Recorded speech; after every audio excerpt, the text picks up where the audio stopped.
This is The Crossover. All right, Crossover NBA podcast. Chris Mannix and Howard Beck. Howard, I'm going to be in a little bit of a mood today. It's going to be one of those days because we are recording this episode a little bit later in the day than planned, in part because my flight from Philadelphia, where I was to watch Sixers-Blazers on Monday night, was delayed by 3+ hours there, you know. And look, Howard, we're no strangers to flights being delayed. That's part of the job. I get that. What I have a problem with is when the pilot or one of the flight attendants, when you're delayed, gets on the air and sounds overly cheery. We had to deplane in Philadelphia. And the pilot says, hey, go get yourself something to eat, have a cup of coffee. We'll be right back with you as soon as we can. Like, fuck off. Like, seriously. That's my blunt takeaway. Like, just say, sorry, mechanical issue. We're working to fix it as soon as possible. End. Full stop. I don't need to have the go get yourself a sandwich. Like, nobody wants to deplane to go to Sbarro. All right? That's not it, Howard. So that's how I feel about it. I mean, there wasn't like a Geno's outlet to get a cheesesteak in the Philly airport. The airline couldn't have given you like just a pile of Biscoff to while away the time or something. I don't even want them. I don't want them to do that. I just want them to say, sorry. Oh, I'll take working the on Biscoff. it. Goodbye. I just be succinct. Don't be cheery. Don't smile at me when I'm getting off the plane. Don't do it. Thank God we're wearing masks because my face was contorted in a very angry way during that couple of hours there. But it's neither here nor there. We are back, and we have a lot to get into on today's show. I want to talk about the Celtics, of course. They're kind of free fall. The Blazers, who I saw last night, they are not in a good place right now after back-to-back road losses. The Knicks, they're really good, and I think that's sustainable. But first, Howard, the hottest team in the NBA is the Chicago Bulls, who beat up on Boston with a ridiculous fourth quarter on Monday nights, sitting atop the Eastern Conference standings, one loss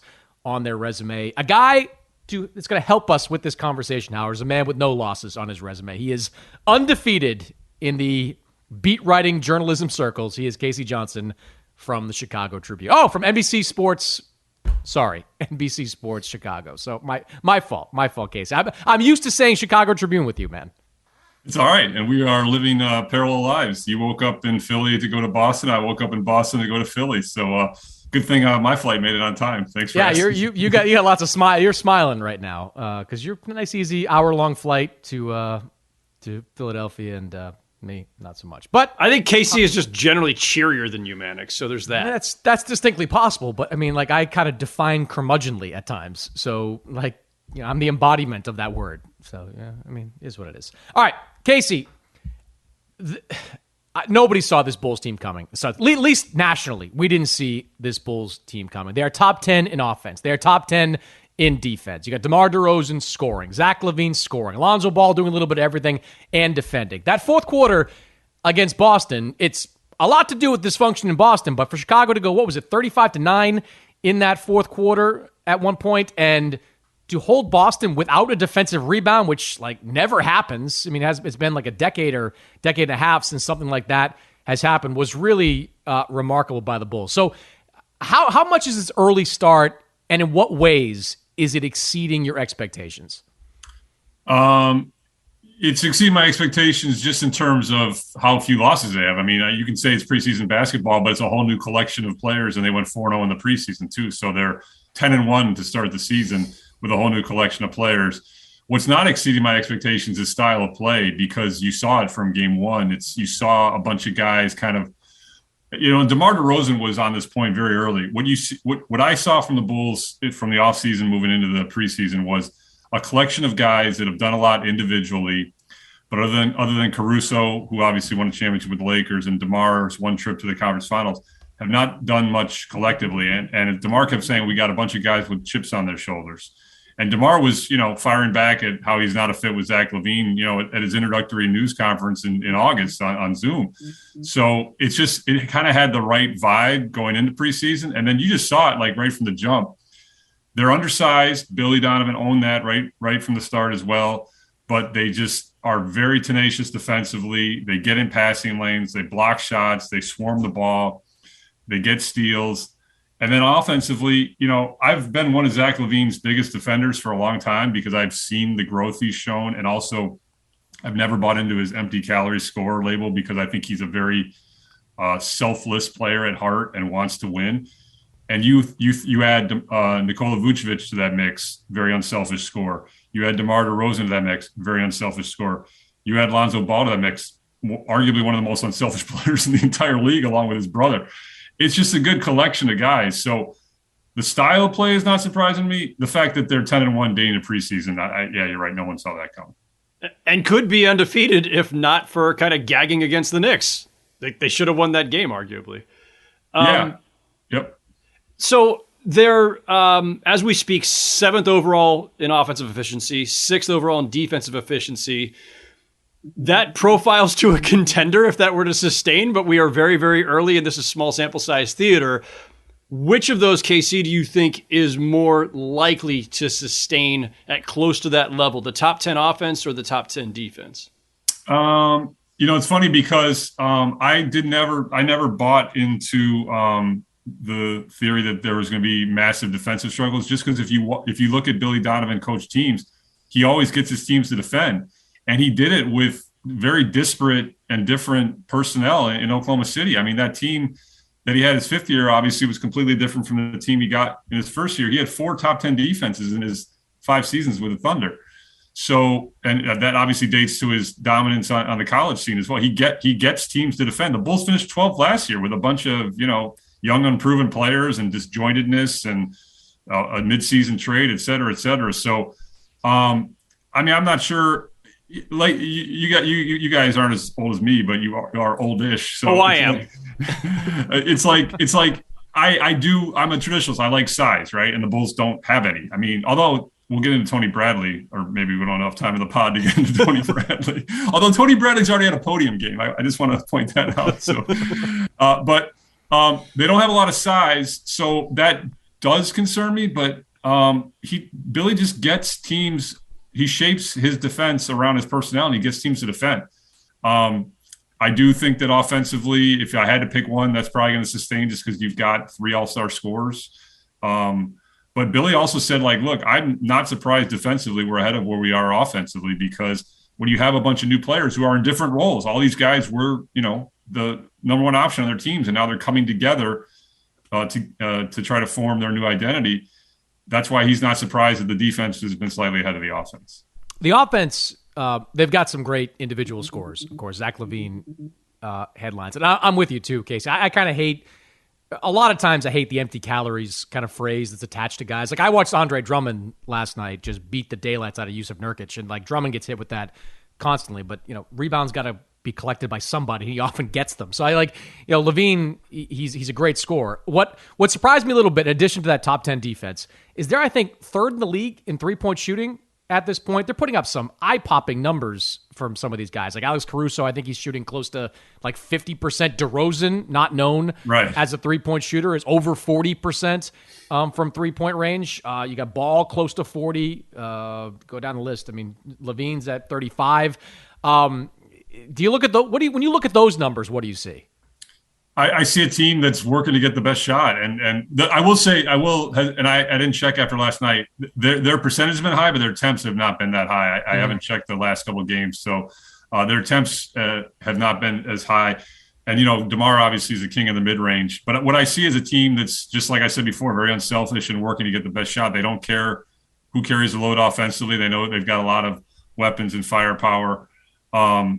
But yeah, I mean, LaVine is, to me, becoming an elite shooter in this league. I mean, if you looked at his splits last year, they were ridiculous, and he's darn near close to him again this year, even though he's playing through a thumb injury now that's on his guide hand, but he still doesn't look totally right, and he says he's going to try to play through these torn ligaments. Let me ask you, what do you hear about that? Because you hear torn ligaments, you play through it, it feels like there's a clock on that. This, one, good twist one way on a bad, catch, or something happens on the court, which is not only possible, but I would think probable at some point during the season. I mean, is he is he in a way a ticking time bomb? What do the Bulls say about the potential for further injury? I mean, Billy said it after the Utah victory. He said this is just me personally. He doesn't look like himself. But I mean, his numbers have been fine the last 3 games. He didn't shoot it well initially in Boston, but then he rallied to have a strong finish and kind of righted the ship in the third quarter for him. But you're right. I mean, it's to me, it's a fluid situation. He said he's going to play through it. He's got it heavily taped. You can see it's affecting his left hand ball handling for sure. Occasionally on drives, he's kind of maybe being a little bit more dominant right hand when he's always been comfortable switching hands near the cup. So it's an ongoing storyline for us for sure. If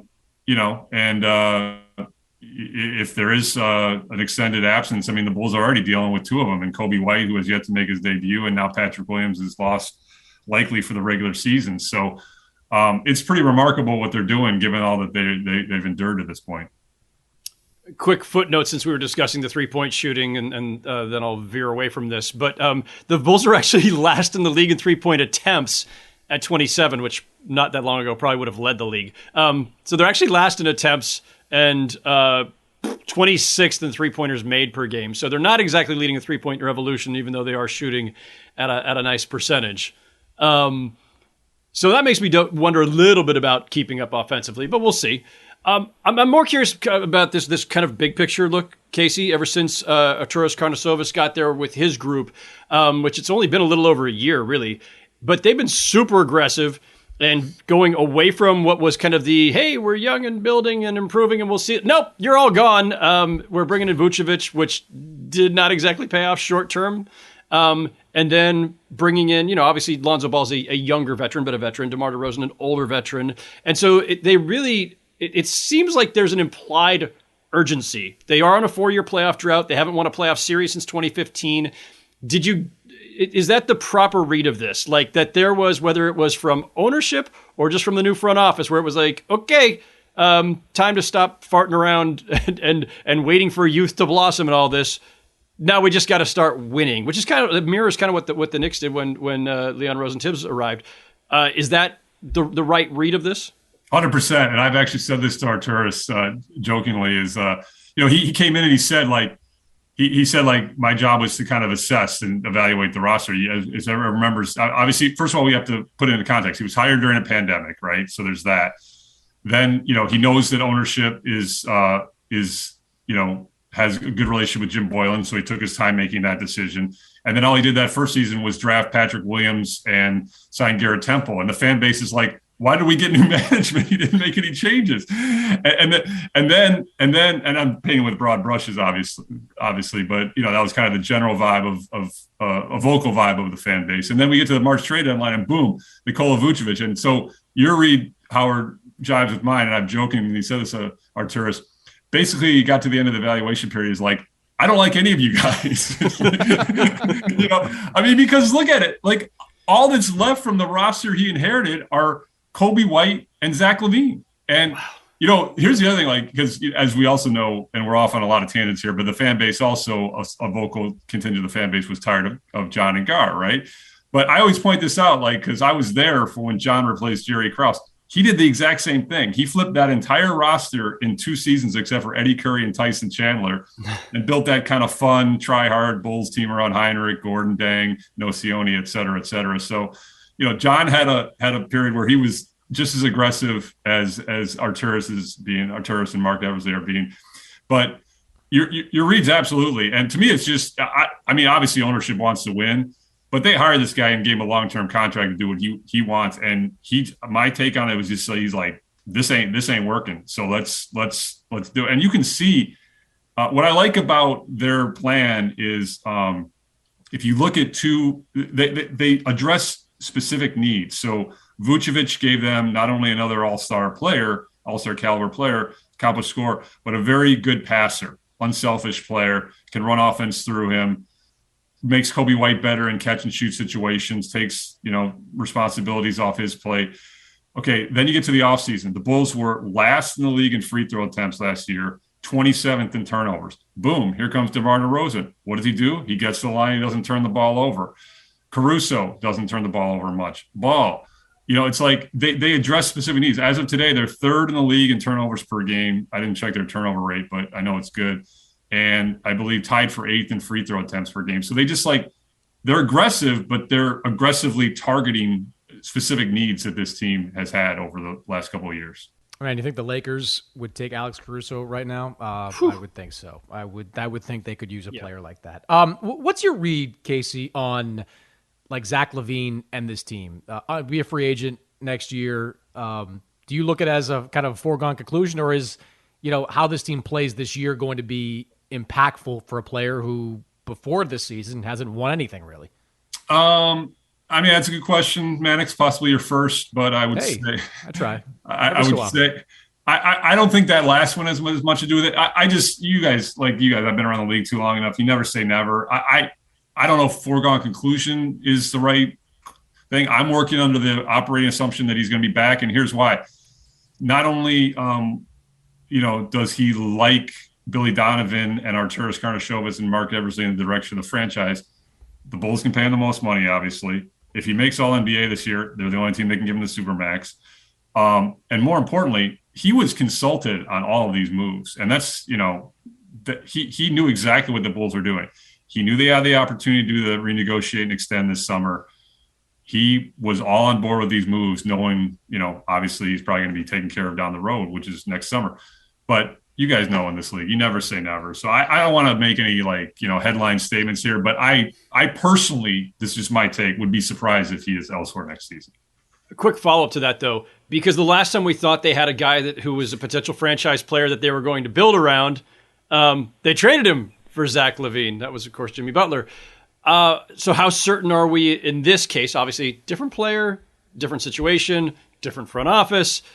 How convinced are you, Casey, that Zach LaVine is the guy they want to build around and intend to build around, assuming that he does want to re-sign that max or supermax next offseason? Yeah, another big difference beyond all the ones you point out, Howard, is they burned a lot of draft capital to build this roster. So I mean, they have to be wanting to re-sign Zach LaVine because they're not doing it through the draft anymore. They're out a lot of picks as it is, and then we're still waiting on the league's ruling on the Lonzo Ball investigation, and I don't know if that's going to burn more draft capital or not. I'm not going to speculate on that, but so that would be my read on that. And then as a quick aside, I would say that the local perception of the Bulls wanting to build around Jimmy Butler probably didn't square with the national perception because, I mean, John Paxson, I think he was trying to trade Jimmy the year before for Chris Dunn when he went to the Celtics, or I know he's trying to trade with the Celtics to get up to get Chris Dunn the year before. And then that didn't work out. So they waited a year and then made the draft day deal with the Timberwolves. So man, everybody wanted Chris Dunn back in the day. Now, not so much. Is he in the league? I got no, he was waived, I believe, by Memphis. So, yeah, that's rough, man. Yeah, I remember Jaylen Brown got booed on draft night because the fan base in Boston wanted the Providence College guy, Chris Dunn. I think that worked out okay for the Celtics. Last thing for you, Casey, off the current topic, but we were sort of chatting about this off air. Scottie Pippen's got a book out. I know we haven't read it yet, but some of the excerpts have been published. I guess from what you've seen, both from Scottie publicly and the little snippets you may have read, like, as someone that's covered the Bulls since like Guy Rogers was there, like what's been your reaction of to what Scottie's kind of been doing here? Yeah, my reaction today with the excerpt I read about, that's in GQ, I guess, the excerpt of the book, where he's going he goes in on MJ and also on Pax. My reaction is exactly similar to when I was watching The Last Dance, and it's like I feel like we're relitigating stuff that happened 25 years ago, and it was weird watching The Last Dance because especially with social media, people were acting like all this stuff was news, and I'm like, no, we reported all this 25 years ago. This is not news. But also just kind of this feeling of oddness because you covered that such impactful, historic, awesome, fun, positive time in Chicago sports history and NBA history. And now it just kind of has this tainted feel to it 25 years later. So that it's an unsettling feeling. I'm in touch with a lot of those guys from those teams. I'm not surprised any of this is happening. And I've talked to players from those teams who have the same feeling. It's unsettling, I have not talked to Scottie in a while, so I don't want to say too much until I get a chance to speak with him. I will say that particularly that season where he came back 03-04, which I guess now he's mad at John for, was actually one of my favorite seasons ever to be around him because the Bulls weren't very good. And he was like in basketball sage mode. And I just sat around the locker room and learned a boatload about basketball from Scottie Pippen. So I've always enjoyed covering Scottie and being around him. But I don't know, man. It's like, what do we got to be angry about? It's like we've made you guys all made a lot of money and won 6 championships, which is really damn hard to do. And I guess, everyone's got to do what they got to do in life. But you said off the air, or maybe you said on the air, I'm a little more cheerful than most. So I don't like the vibe I'm getting from it. And it's probably going to get worse as the book comes out and more excerpts come out. So when I read it, you can, text me and then you can read my response on the air. Mm-hmm. I think the lesson here is we should never reflect back on time. No documentaries. Let things be. If you won a bunch of championships and everybody was happy, we just let it be. Everybody be happy about it. Like going and digging it all up and stirring it all up, it just makes people unhappy. Well, no more documentaries. I will say this because he said this on the record with me on a podcast I had on NBC Sports Chicago. Bill Cartwright, and I can do a pretty good Bill impersonation. He's like, "Is it just me or did we win 6 freaking titles?" It's like, I mean, that's it. It's like, I get it. There's like ego and money and jealousies and locker room stuff involved. I get all that. But 25 years later, can't you just be happy you won 6 championships? That's really hard to do. Hey, I'm waiting for like Mario Chalmers' unauthorized Heat documentary from 2011. That'll be the 20 years from now. Like Mario Chalmers will rock the boat with his version of events that happened with Miami back in the day. Casey, we appreciate it, man. Enjoy Philadelphia. If you are walking down JFK Boulevard, you might spot a bar there and ask them if they saw me and Tim Bontemps there double fisting for much of last night because that was the evening down there. So check it out. I will go check it out. Thanks for having me on, guys.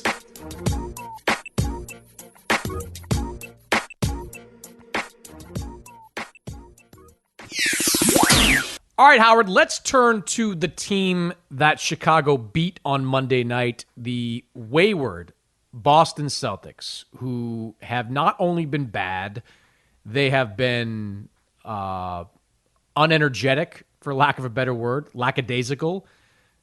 They have been dysfunctional, where you have the coach calling out the players early on, Marcus Smart calling out the coach for the way he's playing him, Marcus Smart calling out the 2 stars, Jason Tatum and Jaylen Brown. Jaylen Brown and Jason Tatum declining to speak with the media, which is a separate conversation, after the loss to Chicago, not really showing any accountability in that regard.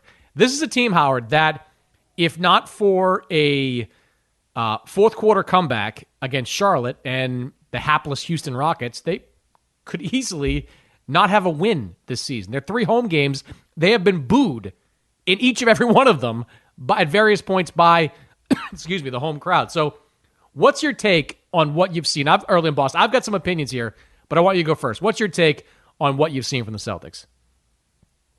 I'll say this. When we were, getting notes together, preparing for the podcast earlier in the afternoon, and I went on Twitter at one point and I saw Brad Stevens trending, that's never good.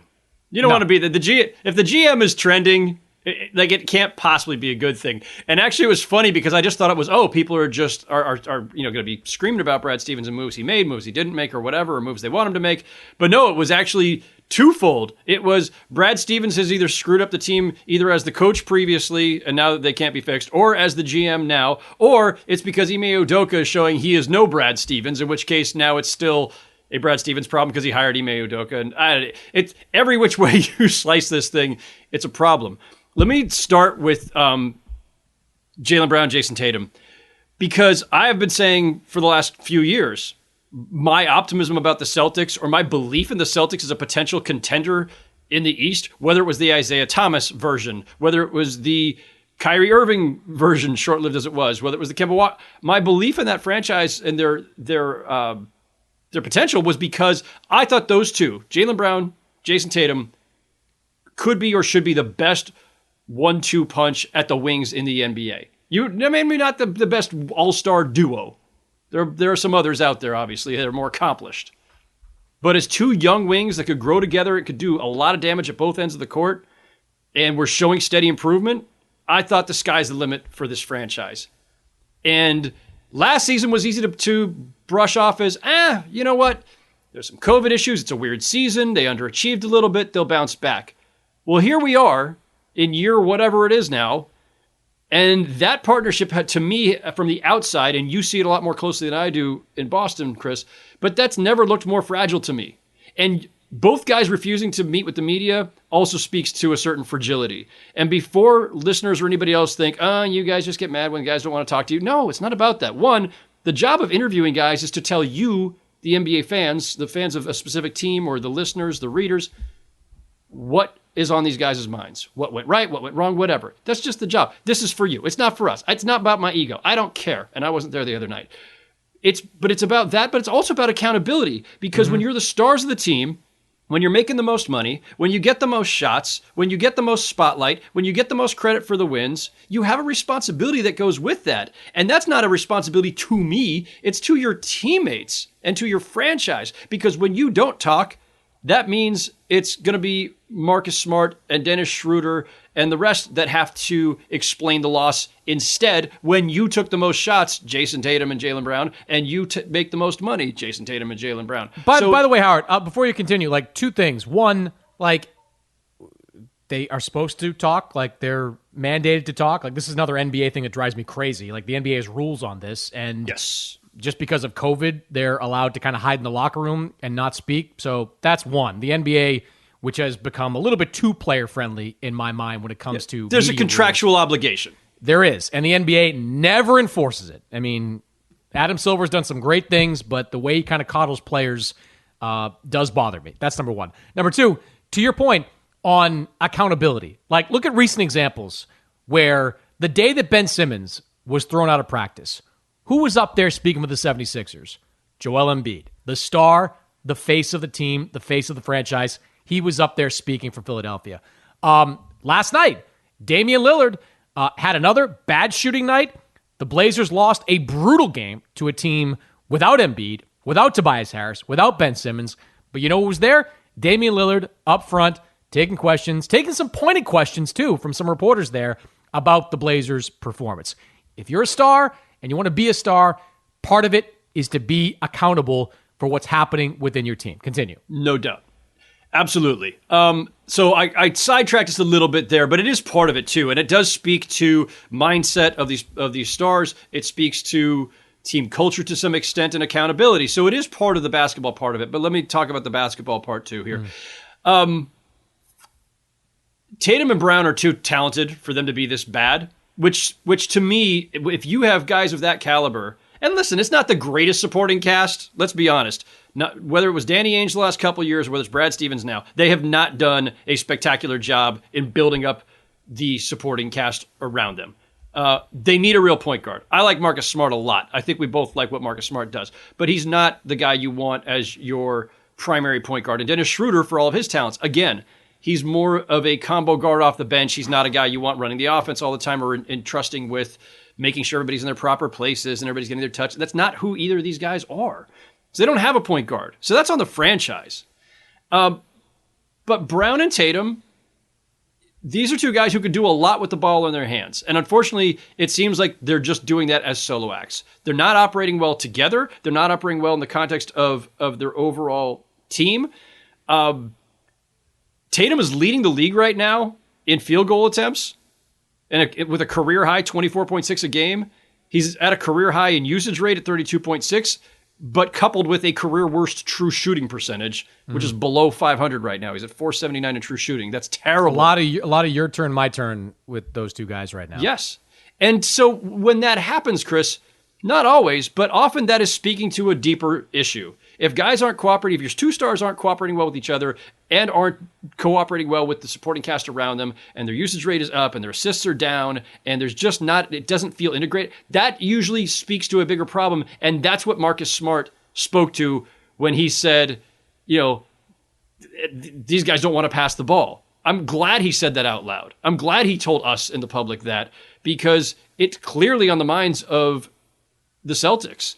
and it's clearly a problem. And it's one thing for us to observe it and wonder about how big of an issue that is. But when it's one of your key players bringing it up, I think that validates our perceptions. We can understand it. Yeah, they have a chemistry problem. As much of a basketball problem or anything else, we can talk about tactical stuff. We can talk about the roster construction.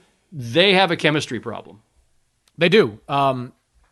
They've got several problems. One of them is a chemistry problem. Another is, as you say, the lack of a traditional playmaker, which I said over and over again before the start of the season. Like, Kemba Walker may have been damaged goods, but for the better part of the last decade, the Celtics have had a lead point guard in place. Isaiah, Kyrie, Kemba, last couple of years. Marcus Smart is tremendously good at many things, but he has never been that lead playmaker, and that is a valuable position to have. And when you don't have that guy, you need Tatum and Brown to be playmakers, and to this point, they have not been that. That's number one. Another thing I look at with the Celtics, they're 27th in the NBA in defense. How is that possible? Look at that team. That is a team with some very, very good individual defenders. Marcus Smart is a perennial member of the all-defensive team. Dennis Schroeder, I get some Lakers fans tweeting at me when I say this, but Dennis Schroeder is a good defensive player. He is a good defensive player. Josh Richardson has been a good defensive player over his career. Jaylen Brown has been a good defensive player. Jason Tatum, the last couple of years, has taken strides on the defensive end, especially when it comes to deflection, steals, things like that. That's been an improvement for him. Al Horford has been part of very good defensive teams. Rob Williams, before his injury issue, was leading the NBA in shot blocking. So you have all these individual players who are good defensive players, and you're 27th in the league in defense. I don't get that. I don't get how that's possible. So whether that's schemes, whether that's energy, effort, which are all kind of interconnected, that is one of, if not the biggest problem the Celtics have. Now, let me turn to Udoka for a second. And I don't think a coach should be judged on 7 games to his first season. Like, we got to give the guy some time. Especially as a rookie head coach, yeah. 100%, right? You got to give him some time to figure it out. If I'm going to make one critique of Ime Udoka right now, is that he is way too overly reliant on his veteran players and not giving a shot to his younger players. Now, maybe that comes from a guy that's come up the ranks, in San Antonio, where they were very veteran-heavy. Brooklyn last year, of course, veteran-heavy. Did have that time in Philadelphia, a lot of young guys there. But he is leaning heavily on his veteran players. I look at the minutes played, Howard, of some of the young guys on this team. You've got Romeo Langford, 17 minutes a game. Peyton Pritchard, 13 minutes a game. Aaron Nesmith, who's only played in 4 games, 7 minutes a game. These guys got to play. I mean, there was the game in Washington on, I believe it was Saturday, where I think the Celtics didn't make a 3 to the third quarter, and Aaron Nesmith is stapled to the bench.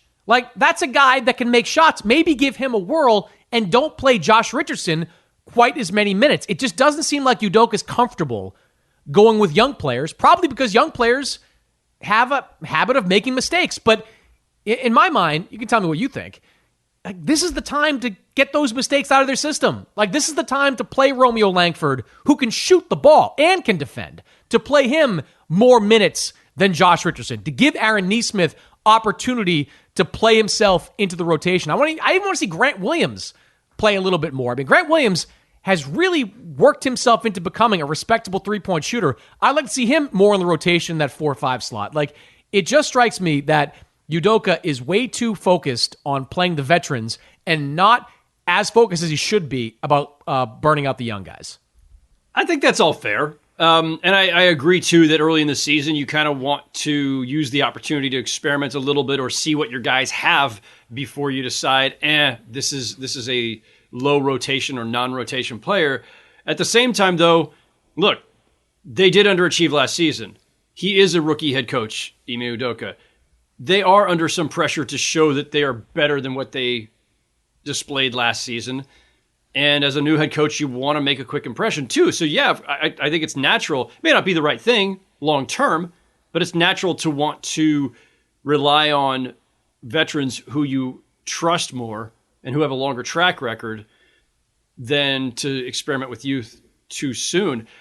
Chris, I still think the bigger issue, though, is that there just aren't that many options there, period. I mean, as we've both said, you don't have a real point guard to pull this whole thing together. So you already don't have a unifying force, right? Sometimes your unifying force is just simply who your star is, right? But especially if your star is being a little selfish, you do need somebody to rein them in, and you need a strong point guard with a point guard mentality to do that. So they don't have that. A lot of this, I think, is a roster construction issue. And I don't want to put it all at the feet of Brad Stevens because he's only been on the job as GM, team president, whatever title they gave him, for, 4 months? Right. Standing Angels team still. Largely. But still, if you were going to part ways with your entire... By the way, their entire backcourt that Brad coached and then inherited is doing pretty well in New York. Kemba and Evan Fournier are looking pretty nice for the Knicks. I mean, that not to go too far off topic because we're going to get to the Knicks, but Kemba's shooting the lights out of the three, and Fournier has been as advertised offensively. So the Fournier one has always struck me as weird. Like, the contract with New York wasn't that bad. Like, it wasn't a bad contract that he signed there. Like, why not bring him back to give yourself some firepower?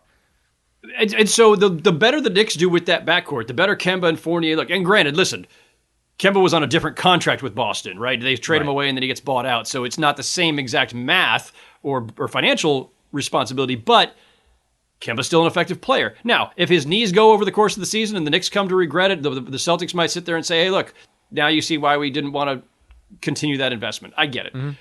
But as of right now, the Celtics look really bad. Their starting backcourt is now in New York, and the Knicks are among the top teams in the East, and the Celtics are dragging.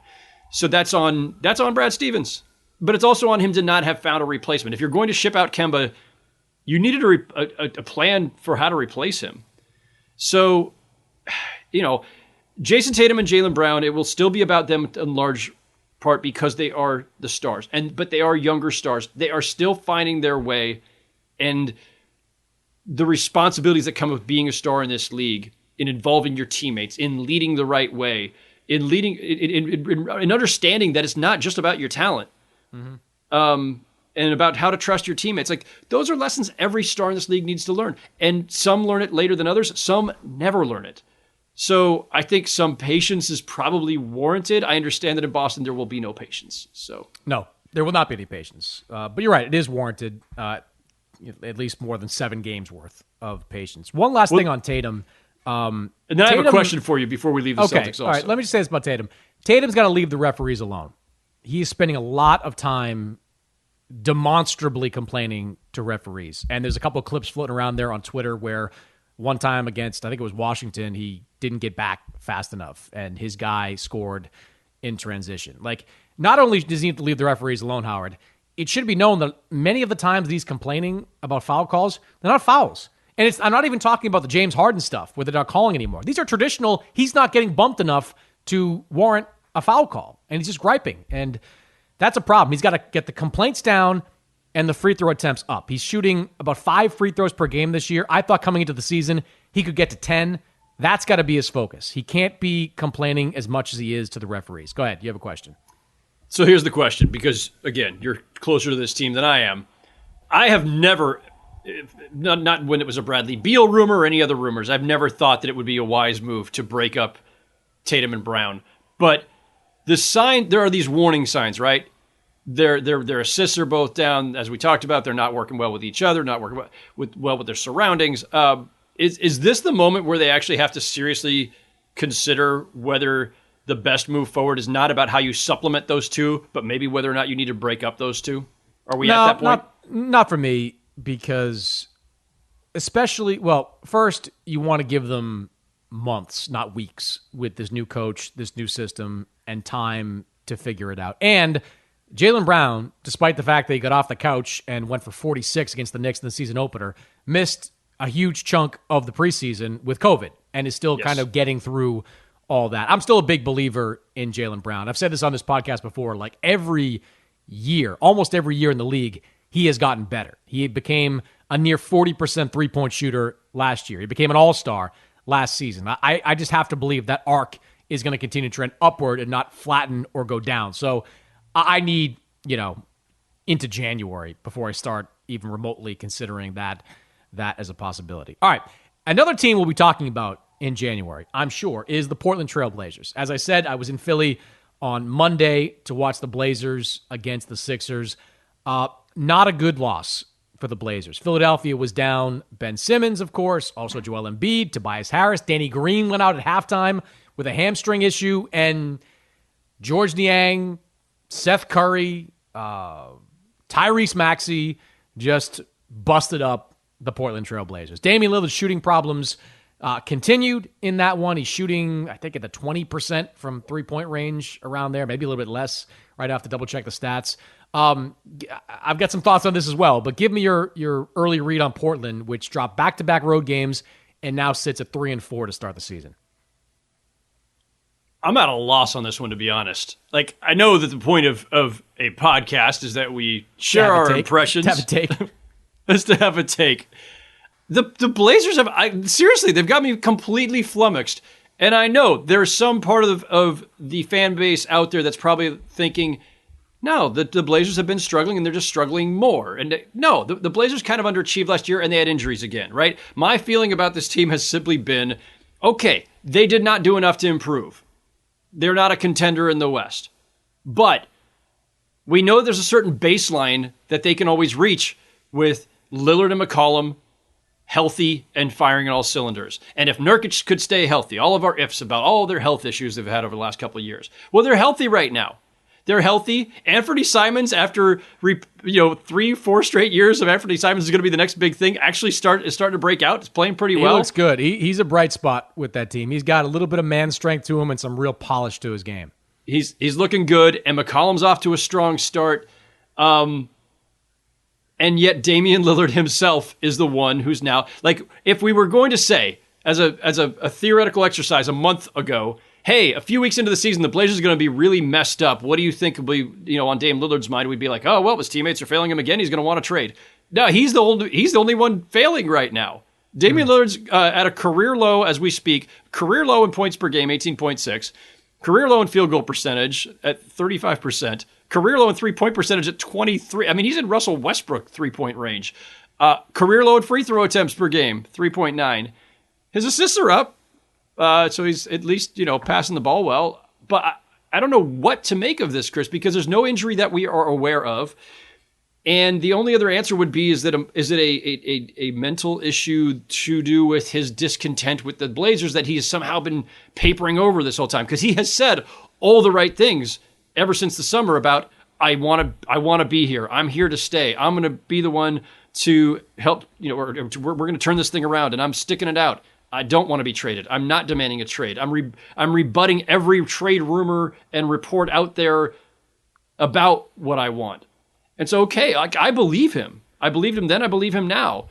But when he's playing this poorly, you have to wonder, what is on his mind that is causing one of the greatest offensive players in the league, one of the great clutch shooters in the league, one of the great three-point shooters in the league, to be this far below expectations on just about everything. I don't know where to begin.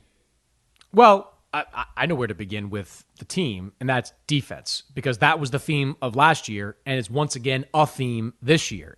They are bottom third in the NBA in defensive efficiency. Now, they haven't been as consistently bad as they were last year, but they're still not good. And they gave up $113 against the Sixers. That's not a terrible number, but it is when you throw in who the Sixers had out there on the floor. And the Sixers had no expectation of winning that game based on who was available to them. I am not the least bit worried about Damian Lillard, at the player. Lillard, talking to him last night, his body feels fine.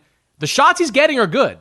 These are good looks. He's not having trouble finding open space. They're just not falling right now. And maybe that's a product of Chauncey Billups, a new system, but you've got a player that is a proven scorer in this league. He will be a scorer once again. Damian Lillard is a great offensive player. The defense, though, is troublesome. Neil O'Shea, the GM, went out of his way to say it wasn't a personnel issue with this team defensively. I'm sorry, it was and it is. They added some decent defenders Larry Nance Jr. is a good defensive player. Cody Zeller, a nice backup at that spot. But in crunch time of the game last night, this team went 4 guards: Norman Powell, Damian Lillard, CJ McCollum, and Anthony Simons, with Yusuf Nurkic in the middle. That is not a team that's going to get stops. It's not. No. So I don't know how you correct the defensive struggles to make this team anything more than nominally better what it was in the years past. And that leads to the question, is Damian Lillard okay with that? Like, it's one thing to be okay with it now, 7 games into the season, early November. What happens if we hit January and the Blazers look more like a play-in team than they do a team competing for a top 4 seed in the Eastern Conference? That's the great unknowable. Like, Lillard, they were chanting, "We want Lillard" last night in Philadelphia, though I should point out it was a pretty pathetic chant. Like, it was kind of an anemic one, even though it got all over Twitter. Lillard said the right things afterwards. He said, "City got of all brotherly over Twitter love." because you tweeted it. I did tweet it, yeah, I did. But others did too. It was a thing. But he reiterated, I'm a Blazer, 10 toes in Rip City, once again reiterating that he wants to be in Portland. And I believe him, because Damian Lillard, if nothing else, is authentic. What Damian Lillard says at press conferences, he feels. Like, I don't get a sense ever that he's holding something back at these press availabilities. So I just wonder, does that attitude change in January if this team's in the exact same place, playing 500 basketball, where the defense is not cracking the top half of the league, which would enable them to be a contender? And I don't know what changes here. I mean, there's no reason for us to believe, based on their personnel, that the defense is going to get substantially better. There's only so much you can do with schemes, effort, whatever you want to call it. I mean, I agree. I agree. You can't scheme your way to. I say that kind of disprove that. The Knicks kind of did, right? Like Tibbs, like the Heat do too. I guess the Heat. I mean, the Heat have got some really good defenders, but they're also rolling Duncan Robinson out there, Tyler Hero, some other guys that are. Yeah, but between Butler and Adebayo, your two best the Knicks players are a better are example. The Knicks are a better example. Yeah, the Knicks are a better example of where a coach can make a difference. On the other hand, as I've pointed out before, and I will again because it's relevant, Tibbs could not make that same difference in Minnesota, and they were always bottom third. I think there is a limit to how much a defense, whether it's scheme or whether it's coach and emphasis and whatever, there is a limit. You have to have defensive players and the right personnel. The Blazers do not, and so I don't know how much Chauncey Billups as a rookie head coach there can change that. We'll see over the course of weeks. It's too soon to say. We do know this much. They're going nowhere and have no shot whatsoever at being a good team if Lillard is playing like this. Like, that's a no-brainer. So if Lillard snaps out of his funk, they'll at least be a respectable competitive team, as they've been. They can be below average defensively and still be pretty good. We've seen it before. They have the template for that. There's a ceiling on it, but we know they can do that much. But Lillard has to be Lillard again, and to me, that's the biggest mystery of this early season. Yeah, but it's a mystery that will be solved. Like, maybe by the time some people listen to this podcast, or maybe by the time that we get to the next one next week, he might have gone on a tear where he's, shooting like 60% from 3. Like, he's just that good. Like, I'm not worried about that. I just think the defense is always going to limit them and always going to create a short ceiling for where this team can go. And I wonder how Lillard feels about that in January, early February, when it comes time to talk potential deals. Finally, Howard, let's discuss the Knicks. I told you weeks ago. I told everyone weeks ago. When Vegas put the Knicks odds at 41.5, that's free money. Free money. You're so mad at Vegas. Wins. I'm so mad at Vegas because Vegas at least make me think sometimes. Like, that didn't make me think. Like, the idea that the Knicks were going to have almost as many wins in a 72-game season as they would an 82-game season never jibed with me. Like, did Vegas think the Eastern Conference got better? Sure, it did. Did Vegas think Julius Randle wasn't going to play at the same level? Maybe it did. But Julius Randle is playing at that level. And the young guys on that Knicks team, they got better too. Like, they're better. Look at RJ Barrett. He's shooting like 43% from three-point range. Howard, I'm old enough to remember when RJ Barrett couldn't shoot. When everyone's like, oh, RJ Barrett's going to be like a straight line drive guy, and he'll have a decent offensive career, but he won't be a perimeter threat. 40+% from three-point range. Ready to talk about RJ Barrett being better than Zion? We have that conversation? Ooh, no, we're not. We're not. We're not. For the record, do not aggregate that. We are not talking about that just yet. But the Knicks have Barrett playing better. They have got Emmanuel Quickley playing well with that team. They have got Mitchell Robinson is back in the rotation once again. And the guys they signed, who we mentioned before, Evan Fournier, Kemba Walker, they have contributed to this team. Like, we just sang the praises of Tibbs as the Knicks coach. Defensively, they're not playing good defense right now, at least not statistically. They are 19th in the NBA in defensive efficiency. They're able to counter it by being top 3 in the NBA in offensive efficiency. I don't know how far down the offense is going to dip, but I guarantee you the defense is going to improve as the season goes on. That's just a Tibbs hallmark. So like, I'm bullish on the Knicks, man. That is a top 5 seed in the Eastern Conference that's going to win 45 to 46 games. Vegas, you are stupid. You blew it. And if you didn't take my advice several weeks ago, when I put this out there, start listening to your boy. Start listening to your boy. Let me just make clear to the listeners that if you're taking gambling advice from either of us, you are stupid as Mannix thinks Vegas is. Secondarily, you will not be hearing gambling advice from me ever anyway. Lots for me. I'm all about that.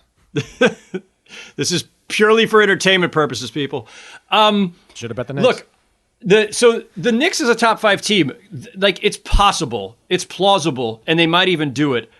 I still think that when push comes to shove, or when we get deeper into the season, we know that Brooklyn and Milwaukee will be up there. We're pretty sure that these two teams that are like, screwing around in the bottom half of the East, Milwaukee and Brooklyn will be there. And I still think Atlanta and Miami are the other 2 teams that I would put in the likely top 4. Could the Knicks then slot in at 5? Sure. Especially with Boston apparently just deciding they're not going to be part of this discussion anymore. Which was, again, not to go back this up, that was predictable. I'm sorry, but Howard, you're saying like the top 5, like if I'm going to bet on sustainability between like the Knicks and Bulls, I'm taking the Knicks as the more sustainable contender that can stay in that top 5. So the interesting thing with the Knicks right now is that they're completely inverted of where they were last year. So last season, they finished 4th in defensive efficiency, 22nd in offense. They went out and got themselves a new backcourt in Kemba Walker and Evan Fournier. Thank you, Boston. And now they are 3rd in offensive efficiency. And when I looked, you said 19th. I think they're at 20th defensively. But whatever, they're in this range of being exactly. So sorry to be off by 1 place. It's the same general vicinity. It's fine. The bottom line is that they flipped. They flipped. They went from elite defense and meh offense to elite offense through 7 games, wherever we are, and meh defense, which is not the Tibbs way, clearly. It's early in the season, right? Like they took double overtime to beat the Celtics. They've got quality wins against the Bulls and Sixers, if you believe in the Bulls in the first place, which I'm still skeptical on. They lost to Orlando, which was heinous. They lost to Toronto, which wasn't great, especially when Toronto was missing a couple players. Like it's still Toronto kind of a mixed hard, bag. Though. Toronto plays hard, man. They play their butts off, but a lot of that has also been Scottie Barnes is making right, and Barnes didn't play in that game.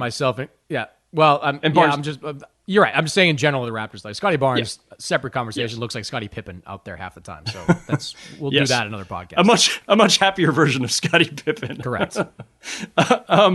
So I'm not placing a lot of stock in anybody's season to date because that's just I don't do that. But I think there's a little bit of like Randall's numbers are down a little bit, but he's probably adjusting to Kemba and even Fournier taking on more offensive roles than, say, Elfrid Payton, who was a non-offensive player, and Reggie Bullock, who was a spot-up three-point shooter. So Randall's in a bit of an adjustment period. RJ Barrett looks like he's made another mini leap. His 3-point percentage is up. His 2-point percentage is up. His defense is really strong. He's talking about wanting to make all-defensive team, and he's backing it up. So there's a lot. Really good. There's a lot about what they're doing that's absolutely legitimate and tangible, and I think sustainable in the abstract. Whether that results in them being able to crash the top 4 in the East, I think is very much an open question. I'm curious to see where it all evens out. Right, like they're not going to finish probably with the 3rd best offense. They're certainly not going to finish with the 20th best defense. So where do those two finally even out, right? And can they be top 10 in both? Because the offense has improved enough that I think that that's on the table, that they've got enough weapons now, better weapons than they had last year offensively, especially just guys who can create. they could potentially put together a top 10 offense. And if they can get their defense back to where it was, well, hell, then that's the profile of an elite team. Yeah, I don't look. This isn't an argument for the Knicks as a deep playoff run contender, because that's a separate conversation. But the Knicks always play hard.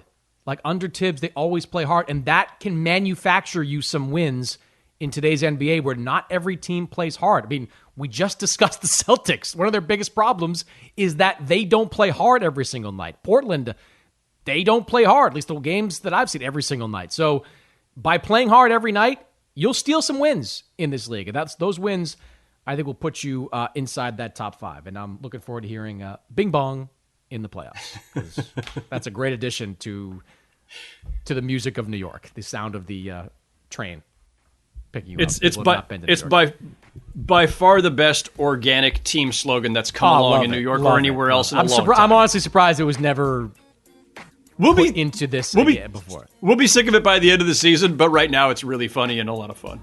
Bing Bong! I'm ready for more. Howard, we'll do it again next week. Always a pleasure, my friend.